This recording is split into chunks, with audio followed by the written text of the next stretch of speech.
Hey, what's up, rock fans? I am Sean Pugh, and this is Mr. Pugh Communications presents the Skunk Stash. It is your weekly top 5 classic rock countdown. Now, today, we ain't strolling down memory lane. We're roaring full throttle into the forge where heavy metal was hammered into existence. We're talking early Judas Priest. This is pre-leather, pre-studs, pre-global domination Judas Priest, before British Steel made them the metal gods. At this point, they're still sharpening the axes, building the machine, and laying the foundation for what we now call British heavy metal. The first 5 albums before 1980's British Steel didn't just shape Priest's career, they helped define the sound of a genre. So today I've reached deep into the stash and pulled out what I believe is the top track from each of Judas Priest's first 5 studio albums. 1974's Rocka Rolla, 1976 Sad Wings of Destiny, 1977 Sin After Sin, 1978 Stained Class, and 1978's Killing Machine, Hellbent for Leather. 5 albums, 5 tracks, 1 legendary band inside the Skunk Stash. Oh, hell yeah. Number 5. Kicking off things today with a track that often gets overlooked but absolutely deserves your attention. From their 1974 debut album Rocka Rolla, it is Run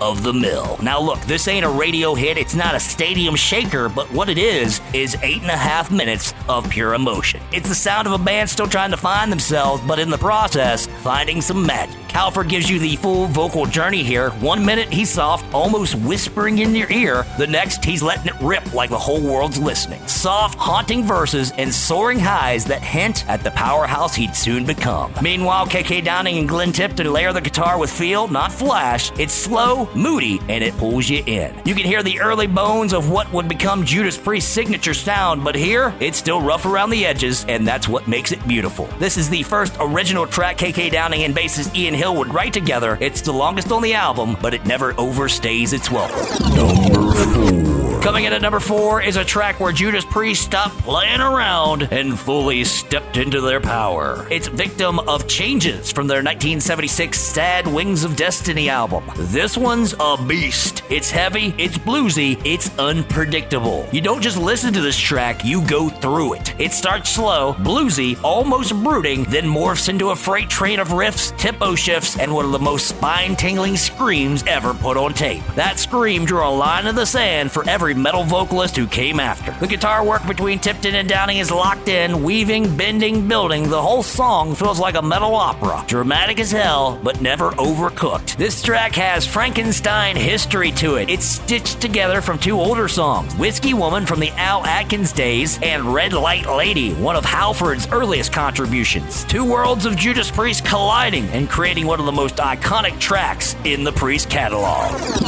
Number 3. At number 3, a track that proves that Judas Priest could do more than just melt faces. They can move you too. It's Diamonds and Rust off the 1977 Sin After Sin album. And yeah, it's a cover, but they made it their own. Originally a folk song by Miss Joan Baez, this one was all soft edges and heartbreak, but Priest, they wrapped it in leather, gave it teeth, and somehow made it hit even harder. It's still emotional, still personal, but now it's got power. Halford delivers this one like he's been living it for years. You can hear the pain in his voice, and when the band kicks in with that galloping rhythm and tight slicing riffs, it stops being a sad song and becomes a statement. They didn't just cover it, they claimed it. They took something delicate and turned it into something undeniably metal without losing an ounce of the heart behind it. Even Joan Baez herself admitted she prefers Priest's version over her own. That's not just praise, that's a metal knighting.